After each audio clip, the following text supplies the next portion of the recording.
ҳимояи манфиатҳои нафарони имконияташон маҳдуд дошта таҳти таваҷҷӯҳи ҳукумати мамлакат қарор дошта, илова ба ин ғамхориҳои давлат, рӯзҳои иду ҷашнвораҳо барои рӯҳбаланд гардонидани ин қишри ниёзманди аҳолӣ тадбирҳои иловагӣ роҳандозӣ мегарданд.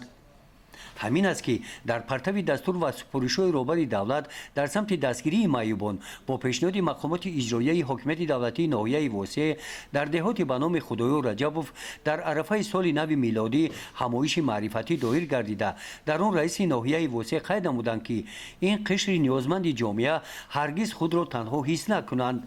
онҳо ҳамеша таҳти таваҷҷӯҳи роҳбари давлат қарор доранд. дар ҳамин муҳити идона ба иштирокчиёни ин чорабинӣ тӯҳфаҳои идона тақдим карда шуда ва якчанд нафар эҳтиёҷмандонро бо аробачаҳои маъюбӣ таъмин карданд. дар ин рӯз роҳбарияти кумитаи иҷроияи ҳокимияти давлатии ноҳия дар шаҳраки ҳулбук ба аёдати беморон рафта аз ҳолу аҳволи онҳо хабар гирифтанд. бо мақсади пост доштани ҷонисорӣ ва арҷгузорӣ ба шахсияти шаҳидони роҳи ватан, вакили маҷлиси намояндагони маҷлиси олии ҷумҳурии Тоҷикистон Шамшерзода Комилҷон Чилла ба аёдати модари рӯзғордида шаҳиди роҳи ватан генерал-майёр Рустами Холалӣ рафтанд.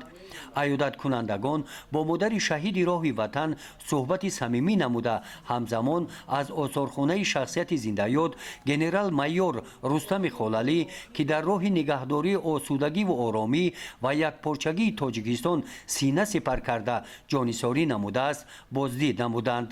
дар рӯзҳои аёдат намояндагони мақомоти иҷроияи ҳокимияти давлатии ноҳия ва бахши сабти асноти ҳолати шаҳрвандӣ вазорати адлияи ҷумҳурии Тоҷикистон дар ноҳияи восеъ ба аёдати оилаҳои ниёзманд рафта ба онҳо кӯмакҳои яквақта намуданд.